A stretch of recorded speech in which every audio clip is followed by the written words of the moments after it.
Before GPS, propane stoves, and lightweight camping gear, experienced campers relied on skills, not equipment, to survive comfortably in the wilderness. These weren't quick tricks you learned from YouTube, they were abilities developed over decades, often passed from grandparents to grandchildren around campfires. Today, many of these traditional camping skills are disappearing as modern technology replaces knowledge earned through experience. In this countdown, we'll explore 25 forgotten camping skills that still work today, but may soon be lost forever if they're not preserved. Number 25, reading the forest like a map, forms the foundation of every traditional camper's skill set. Old-time woodsmen didn't just walk through the trees, they learned to see the land as a living guidebook. The angle of a slope hints at where water will gather after rain. Ridgelines and drainage lines point out natural travel corridors, making movement safer and easier. Moss and shaded bark can suggest where moisture lingers, but seasoned campers know these clues are just part of a wider pattern, not a compass by themselves. Changes in tree species, sudden gaps in the canopy, or dense thickets reveal hidden springs, dry ridges, or soft, boggy ground. For generations, this quiet reading of the woods was the first lesson passed down, teaching campers to move with awareness and respect. Before chasing firewood or pitching a tent, true judgment begins with simply seeing what the forest is already telling you. Number 24, finding water without a map channels a camper's attention toward the most pressing need in the wild. The first lesson is to trust the land's quiet signals. Low ground, winding valleys, and green corridors often collect hidden moisture. Dense stands of willow or alder, sudden bursts of lush grass, and concentrated bird activity can all hint at water just out of sight. Animal trails pressed deep into the earth frequently end at a spring or seep that an untrained eye might miss.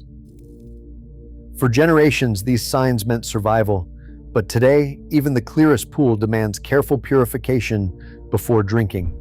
While modern filters and tablets are essential, the ability to spot water's subtle clues remains a skill that can't be replaced by technology alone. Number 23, predicting weather without technology once marked the difference between a safe camp and a night caught off guard. Old-time campers read the sky like a living forecast, watching for thickening clouds, a sudden drop in temperature, or the way the wind would shift before a front arrived. Even the hush of birds or the restless movement of animals could signal a storm brewing beyond the horizon. These patterns, learned through seasons of close observation, turned simple experience into judgment, gauging not just what the woods are, but what they are about to become. Before weather radios and phone alerts, this was risk management written in wind and sky, a skill that asked for patience, attention, and a deep respect for nature's rhythms. Number 22, choosing the perfect campsite turns careful observation into a life-saving decision. Slope and drainage matter more than a patch of level ground. Water always finds the lowest point, and a tent pitched in a shallow dip becomes a cold, soggy trap after rain. Natural windbreaks like dense thickets or rocky outcrops offer shelter from sudden gusts, but settling beneath dead limbs or leaning trees risks a night under the threat of widowmakers. Cold air pools in hollows, turning a mild evening into a bone-chilling dawn. Old woodsmen judged a site by how it would behave in a storm, not just how it looked in the sun. The wisdom here is simple. A safe, dry, and restful night begins long before the tent is unrolled. Number 21, building a fire with one match stands as a quiet test of preparation and patience. Early camping manuals, from the Boy Scouts to Kephart, treated the one-match fire as a mark of true campcraft, not a gamble, but the result of careful work long before the match was ever struck. Dry tinder sorted in advance, fine kindling arranged just so, and a deliberate fire lay all come together in a single moment. The lesson here is restraint. A fire should never be forced or rushed. Lighting it on the first try is more than convenience. It's proof that skill and judgment have shaped every step, turning a small flame into warmth, light, and the spirit of camp itself. Number 20, splitting firewood efficiently transforms a simple chore into an act of understanding. Old woodsmen studied each log for the way its grain ran, searching out natural cracks and checks that signaled where the wood wanted to open. Rather than swinging harder, they placed the axe with care, letting the tool and the wood's own structure do most of the work. By reading the wood and using the right angle, they conserved strength for the long days ahead. This approach spared both muscle and blade, making every swing count. For those who practiced it, splitting firewood became a quiet lesson in patience and precision. Fuel gathered with judgment, not just force. Number 19, recognizing safe firewood begins long before the axe is ever lifted. Early campers learned to judge a branch not just by how easily it burns, but by the kind of heat, smoke, and even danger it might bring. Hardwoods like oak, maple, and hickory burn slow and hot, making them prized for steady cooking and warmth. Softwoods such as pine or spruce catch quickly but vanish in a burst of sparks, often leaving more smoke than heat. Damp wood, no matter the species, saps energy and fills the air with choking steam. And some woods, like poison ivy or oleander, are outright hazardous, releasing toxins when burned, a lesson modern safety standards stress more than old campfire lore ever did. The art lies in knowing that not all wood is equal, and that careful selection is the foundation for every safe and satisfying campfire.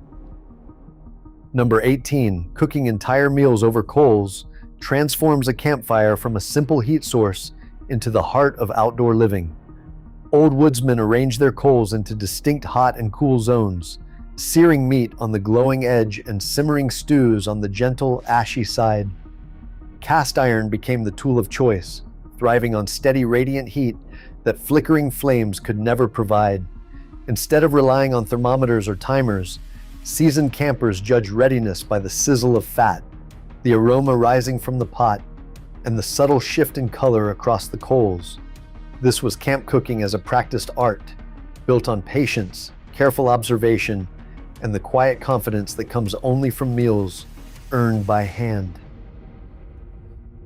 Number 17, making natural cordage transforms overlooked plants into the backbone of camp life. Early woodsmen knew how to strip and separate fibers from basswood bark, milkweed, or nettle, rolling them between palm and thigh to create strong, flexible rope. The twist and moisture in each strand determined whether a lash would hold through a storm or give way at the first pull. With no hardware store in sight, this skill meant a shelter could be tied, a pack repaired, or food hung safely above the reach of animals. More than just a substitute for store-bought line, natural cordage let a camper shape the land into tools and solutions, extending the possibilities of what a camp could build, bind, or carry with nothing but patience and practiced hands. Number 16, sharpening knives by hand once marked the line between a prepared woodsman and a careless camper. The old method called for a steady hand and a patient eye, holding the blade at a consistent angle, feeling for the burr as stone met steel, and letting rhythm replace brute force. Natural stones, often gathered from stream beds, became prized companions, their fine grit shaping an edge that could slice cleanly through rope or carve wood for shelter. Understanding the geometry of a knife's edge meant knowing when it would bite and when it would slip. Each stroke was a lesson in restraint, reminding campers that a sharp knife isn't just a tool, but a reflection of its owner's care and judgment. In a world of disposable blades and pocket sharpeners, this quiet ritual endures as a mark of true campcraft. Number 15, silent walking through the woods draws on a tradition older than the trail itself. Early woodsmen learned to move with deliberate care, choosing each step to avoid snapping twigs or rustling dry leaves. The focus was not on speed, but on balance and control, rolling the foot from heel to toe, pausing to listen, and letting the rhythm of the forest guide the pace. This skill allowed a camper to slip through the undergrowth unnoticed, blending into the natural hush and observing wildlife that would vanish at the first careless sound. More than a trick, silent walking is a practice in full-body awareness, inviting the woodsman to become part of the landscape rather than a disturbance moving through it. In a world where every footfall can echo, the ability to move quietly remains a mark of deep respect for the land and its hidden stories. Number 14, reading animal sign turns the forest floor into a living diary. Old woodsmen learned to study fresh tracks for the direction and speed of an animal's passing. Was it moving with purpose or lingering to feed? Scat, often overlooked, reveals not only which species passed, but how recently they were there, adding another layer to the story. Disturbed ground, nibbled plants, and broken twigs mark feeding areas, while flattened grass or compressed leaves signal a bedding spot where an animal rested for hours, not just moments. This skill moves beyond silent movement. It's about piecing together patterns, reading behavior, and understanding the land as a record of life in motion. Number 13, finding direction without a compass, stands as a quiet rebellion against the grip of GPS screens.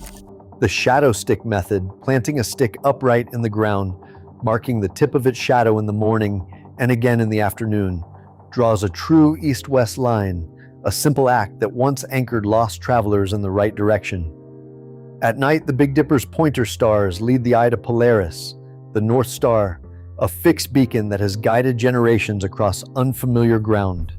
By day, the sun's arc reveals east at sunrise and west at sunset, while its highest point marks due south. Yet seasoned woodsmen never trust a single sign. Tree growth, shaped by prevailing winds and sunlight, and subtle hints in bark or the lay of the land, become supporting clues, never the whole answer. In an age of digital certainty, the skill restores a sense of agency and wonder, reconnecting the camper with the original map, the living sky and the patient earth. Number 12, building natural shelters, stands as one of the oldest marks of true campcrat. Early woodsmen shaped lean-tos, debris huts, and windbreaks from whatever the land offered, fallen branches, bark, and thick layers of leaves or grass for insulation. The secret was never just in the frame, but in the careful choice of materials and the wisdom to orient a shelter against wind and rain.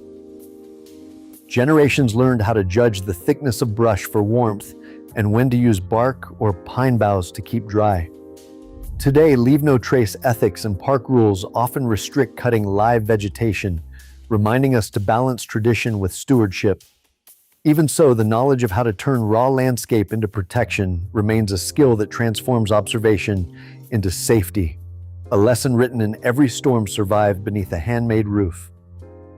Number 11, drying wet gear without modern equipment once stood as a daily ritual in the old camps. When storms soaked every layer, experienced woodsmen turned to the steady heat of a campfire, never too close, never in a rush. Wet socks and boots were draped on forked sticks or strung up high, catching the warmth but avoiding direct flame that could scorch leather or unravel stitching. Airflow mattered as much as heat. A careful arrangement allowed damp clothes to dry evenly, saving precious garments from mildew or ruin. This was not a chore left for home, but a constant task woven into the rhythm of camp life. By treating dryness as an active responsibility, not a problem for tomorrow, these campers preserved both comfort and safety long before synthetic gear and electric dryers changed the rules. Number 10, packing everything you need once stood as the quiet test of a camper's judgment. Long before ultralight gear became a movement, woodsmen like Nessmuk and Kephart weighed every item, trusting skill over surplus. Their packs held a small hatchet, a reliable knife, and just enough woolen clothing, each tool chosen for versatility, not convenience. A tin cup doubled as a pot, a single blanket became both bed and coat. This careful restraint was never about deprivation, but about traveling light enough to move with freedom, yet prepared for trouble. The more wisdom a camper carried in mind, the less weight pressed on their back. Packing became an act of experience, not a checklist, shaping every journey from the first step to the last campfire. Number 9, repairing equipment in the field stands as a tribute to the self-reliance that defined early American camping. When a canvas pack split at the seam or a tent pole snapped under strain, Old woodsmen reached for needle and thread, not a replacement order. Sewing up a worn rucksack or patching a shelter's edge could mean the difference between comfort and hardship. Straps were mended before a tear became a disaster, and broken frames were splinted with green wood or lashed with improvised cordage. Even without the perfect part, a camper learned to improvise with whatever the land or their kit provided. This quiet expectation that every trip demanded both foresight and the skill to fix what failed kept journeys alive long after modern campers might have turned back. Eighth place belongs to night navigation, a skill that tests judgment when the world shrinks to a tunnel of moonlight and memory. Old woodsmen moved after dark only when they had to, trusting the faint silver of the moon, the outline of distant ridges, and the remembered pattern of a creek or clearing. Each step demanded a careful pace, resisting the urge to rush and risk a twisted ankle or a lost trail. Confidence in daylight fades quickly at night. Even familiar land can turn disorienting. The cost of a mistake rises with every shadow, making discipline and calm observation more valuable than any flashlight. For generations, this was the quiet ordeal that separated experience from bravado, a reminder that the dark rewards patience, not haste. Number 7, identifying edible wild plants demands a level of judgment that once passed from parent to child, not from book or app. For generations, campers learned to spot the tender shoots of spring, the berries that ripen safely in summer, and the roots that could be dug only after the first frost. This was never guesswork. Mistaking a toxic lookalike for a safe leaf could bring illness or worse. Each region called for its own careful study, and every season changed what was safe to gather. Today, strict foraging rules and endangered species lists remind us that this knowledge is both precious and regulated. True plant identification is not a casual hobby, but a living tradition where caution, mentorship, and respect for the land are non-negotiable. Number 6, building long-lasting campfires stands as a quiet lesson in planning and discipline. Early campers knew a true campfire was measured not by the height of its flames, but by the depth of its coal bed, steady glowing embers that could warm a shelter, cook a meal, and hold the night at bay for hours on end. The secret lay in careful fuel staging. Dry wood sorted by size, fed at just the right pace to keep a strong heart of coals alive through dusk and into dawn. Airflow mattered, but so did patience. Rushing the fire meant wasted wood and fleeting heat. For generations, the skill set the rhythm of camp life, turning a simple blaze into a reliable companion. In an age of instant stoves and fire starters, the art of tending a fire for endurance, not spectacle, remains a rare and vital craft. Number 5, living comfortably in rain, stands as the truest test of a camper's judgment and calm. When storms sweep in, the old woodsmen didn't just endure, they adapted. Camp layout became a deliberate act, with tents pitched on high ground, runoff channels traced carefully with a stick, and tarps angled to shed water away from sleeping quarters. Fires, so easily smothered by wet wind, were shielded with simple reflectors or leaned against a wall of split logs, preserving warmth and morale when spirits ran low. Dry sleeping wasn't left to chance. Wool blankets were layered atop raised beds, and every piece of gear found its place under cover before the first drop fell. Tasks that might become frantic, cooking, drying socks, sorting food, were managed with a steady rhythm, each chore planned so nothing was left to scramble for in the downpour. For generations, these habits meant the difference between a miserable slog and a night spent warm and dry, listening to the rain as a companion rather than a threat. In the end, true comfort in a storm isn't found in the latest waterproof gadget, but in the quiet confidence that comes from skill, patience, and a camp organized for any weather. Number 4, caring for leather and wood tools reveals a quiet discipline that once defined the seasoned outdoorsman. Every sheath, strap, and axe handle was tended with oils and waxes, restoring lost moisture and sealing out rot. After a long day in the damp or sun, gear was hung to dry slowly, never tossed near a fire or left to bake in the sun, where leather would crack and wood would warp. Handles were rubbed smooth, their grain checked for splinters, and leather was softened with animal fat or beeswax, keeping it supple through years of hard use. This routine, passed from hand to hand, meant that a favorite knife or hatchet could serve a lifetime, gaining character instead of decay. In a world of disposable gear, the old methods remind us that durability is earned, not bought, and that true stewardship begins with care. Number 3, camp organization transforms a scatter of gear into a living system where every action flows with purpose. Early woodsmen didn't just pitch a tent and light a fire.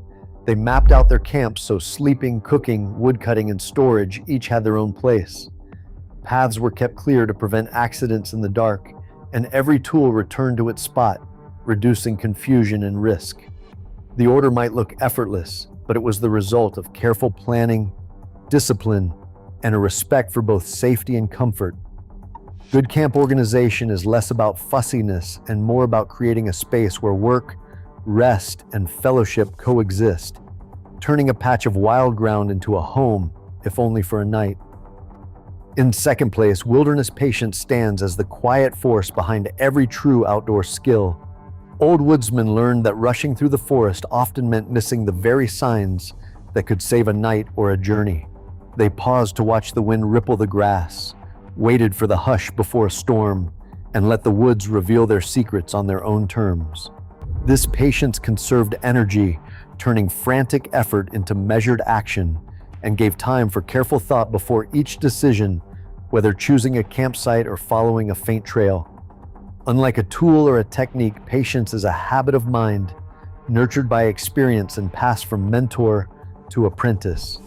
In a world that prizes speed and instant answers, the discipline to slow down, observe, and act with intention has become one of the rarest and most essential skills a camper can carry into the wild. And finally, in first place, woodland judgment stands as the rarest and most essential skill in the American outdoors.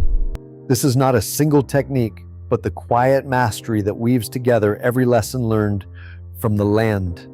Woodland judgment means knowing when to trust your instincts over your itinerary, when to stop hiking before fatigue dulls your senses, when to build camp ahead of an oncoming storm, and when to turn back rather than push through uncertain terrain.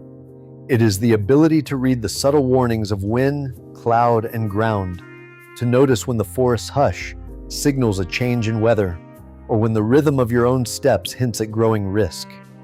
For woodsmen like George Washington Sears, better known as Nissmuk, this judgment was the heart of woodcraft. In his Adirondack letters, he described sudden storms that forced him to improvise, a shelter from nothing but a tarp and fallen branches, decisions made not by chance, but by a lifetime of careful observation and restraint. His philosophy, echoed in every page of woodcraft and camping, insists that the best tool in the wild is a clear mind and a practiced eye. The Nissmuk trio of hatchet, knife, and pocket blade mattered less than the wisdom to use them only when needed, and to carry no more than skill could make sufficient. Modern technology offers maps, forecasts, and emergency beacons, but woodland judgment remains the irreplaceable safeguard when batteries fail or signals fade. It is the synthesis of every other skill: reading the land, sensing water, choosing a safe camp, and moving with patience.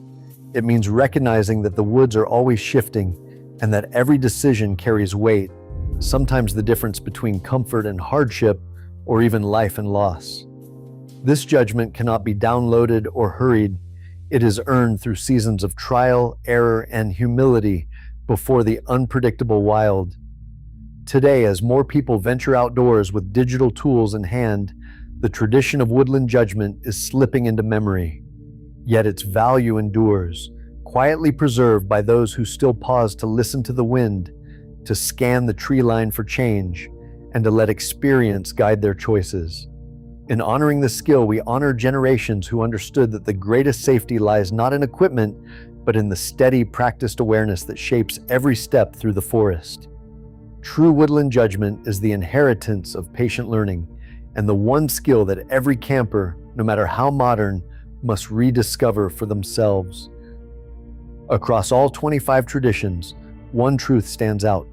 Real outdoor wisdom comes from watching, practicing, and sharing, never just owning the latest gear. These skills are more than techniques. They're a living heritage, built on patience, caution, and respect for the land. Technology may guide us, but true judgment must be earned. Every expert began with one lesson, so which camping skill did your family pass down? Share your story below.